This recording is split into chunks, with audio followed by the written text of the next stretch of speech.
Assalomu alaykum hurmatli vatandoshlar va odatdagi yangiliklarimizni boshlaymiz. Boshlashdan oldin katta iltimos, meni ko'rayotgan bo'lsangiz, podpiskani bosinglar.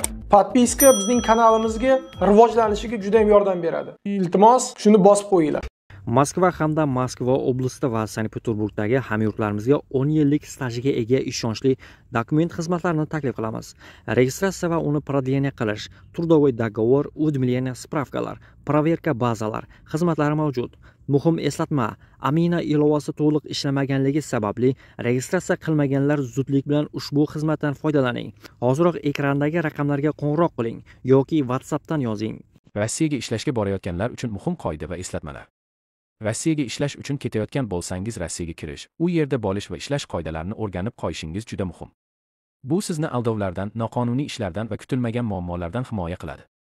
Ishga ketishdan oldin boriladigan joy, u yerdagi sharoitlar, potensial ish beruvchi va mehnat shartlari haqida ma'lumot yig'ing. Ish beruvchi tashkilot rasmiy faoliyat olib boradimi? Mehnat shartnomasi tuziladimi? Patent rasmiylashtirishga ketadigan 20-25 kun davomida ishga chiqish kerakmi? Vaqtbay ish haqi to'lanadimi yoki amalga oshirilgan ishga qarab pul to'lanadimi kabi savollarga aniq javob oling. Ish bo'ladigan hududda chet el fuqarolariga siz ishlamoqchi bo'lgan kasb yoki faoliyatga cheklov bor yo'qligini surishtiring. Imkon qadar Rossiyaga rasmiy kanallar orqali va oldindan shartnoma tuzish asosida borish choralarini ko'ring. Migratsiya agentligi yoki litsenziyaga ega xususiy bandlik agentliklari orqali ishga borganda ish beruvchi tekshirilgan bo'ladi. Rasmiy mehnat faoliyati bilan shug'ullanilishi ta'minlanadi. Oziq-ovqat va yotoq-joy masalasi aniq bo'ladi. Agentlik tomonidan fuqaro va ish beruvchi o'rtasidagi munosabatlar ustidan doimiy nazorat amalga oshiriladi. Rossiya chegarasidan o'tishda chegarachiga pasport bilan birga uning rus tiliga tarjimasini taqdim qiling va migratsiya kartasiga pasport ma'lumotlari to'g'ri kiritilganini, hech qaysi raqam yoki harf qolib ketmaganini, Rossiyaga kirishdan maqsad ish, sel vyezda, rabota ekanligini tekshirib, undan keyin imzo qo'ying. Chegarachidan uzoqlashmay pasport va migratsiya kartasiga chegaradan o'tganlik haqidagi shtamp qo'yilgani va undagi sana to'g'ri ekanligini tekshirib oling. Agar xato bo'lsa, chegarachidan tog'irlab berishni so'rang. Harf yoki raqamlardagi har qanday xato kelajakda hujjatlar bilan bog'liq muammolarga olib kelishi mumkin. O'zingizga tegishli bo'lgan barcha hujjatlar, chipta, talon va boshqa transport hujjatlari, shuningdek Rossiyada yurish paytida sizga nisbatan rasmiylashtirilgan har qanday hujjatlar nusxalari yoki rasmlarini ishonchli joyga saqlab qo'ying. Bu narsa hujjatlarni tiklash, tegishli joylarda huquqingizni himoya qilish va tiklashda yordam beradi. Har qanday shartnomani tushunmasdan imzolamang. Rossiyaga borganda 15 kun ichida turar joyi bo'yicha migratsiya ro'yxatidan o'tish shart. Moskva shahri va viloyatida bu uchun Amina ilovasidan foydalaniladi. Boshqa hududlarda esa Rossiya Ichki ishlar vazirligining joylardagi migratsiya yoki MIFS bo'limlarida, shuningdek Gossugi, Rus sayti orqali elektron shaklda amalga oshiriladi. Yangi kelgan muhojirda migratsiya kartasi asosida Rossiyada 90 kun bo'lish huquqiga ega. Birlamchi registratsiya ham odatda shu muddatga rasmiylashtiriladi. 90 kundan keyin muhojir Rossiyani tark etishi yoki Rossiyada qolishga asosi bo'lsa, registratsiya muddatini uzaytirib olishi shart. Registratsiya qilish oson emas. Shuning uchun hostel yoki yotoqxonalarda OBJT yashagan ma'qul. Bunda registratsiya bir sutkada bepul rasmiylashtirib beriladi. Boshqa joyga ko'chib o'tsangiz, 7 ish kunida registratsiyani yangi joyga ko'chirishingiz shart bo'ladi. Rossiyada ishlash uchun patent rasmiylashtirish shart. Patentsiz ishlagan muhojirlar jarimaga tortiladilar va Rossiyadan chiqarib yuboriladilar. Chegaradan o'tgan sanadan 30 kun ichida patentga hujjat topshirish kerak. 30 kundan oshgandan so'ng 10 ming 15 ming rublgacha jarima to'lab topshirish mumkin, lekin buni qilmagan ma'qul. Sababi ikkita ma'muriy huquqbuzarlikning mavjudligi Rossiyaga kirishga 3 yilga taqiq qo'yishga asos bo'ladi. Buning o'rniga 9365 qoidasini buzmagan holda chegaraga chiqib kelib, qayta registratsiyadan o'tish va patentga hujjat topshirish to'g'ri bo'ladi. Registratsiya MUD bazasidan chiqmasa, patent berilmaydi. Patentga hujjat topshirishdan avval registratsiya MUD bazasida borligiga ishonch hosil qilish kerak. Patent berishda rad qilinsa, 1 yil davomida yangi patent rasmiylashtirib bo'lmaydi va Rossiyani tark etishga to'g'ri keladi. Patent faqat u berilgan hududda ishlash huquqini beradi. Ba'zi hududlarda patentda kasb yozilishi mumkin.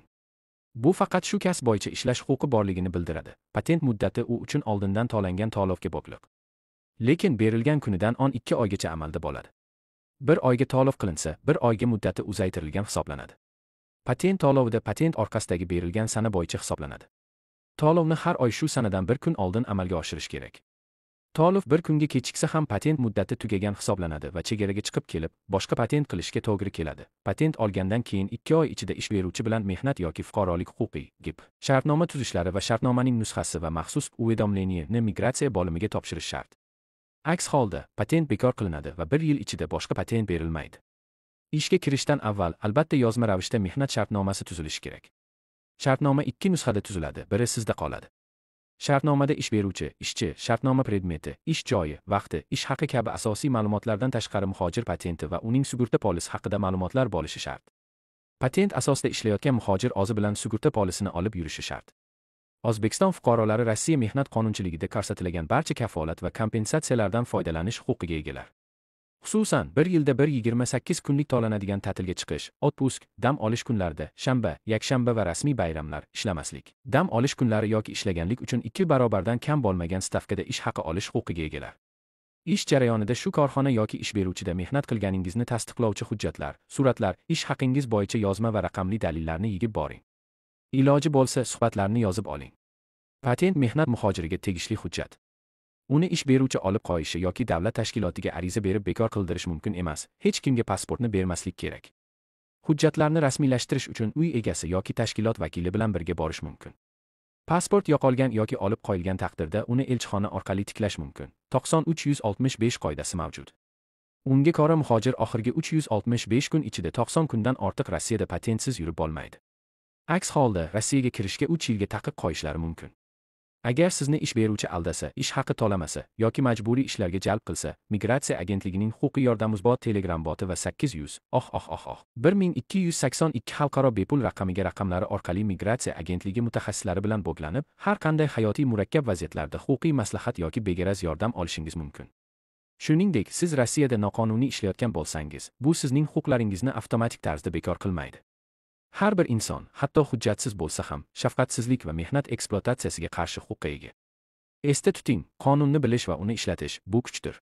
Huquqingizni biling, himoya qiling va kerak bo'lsa, yordam so'rashdan uyalmang.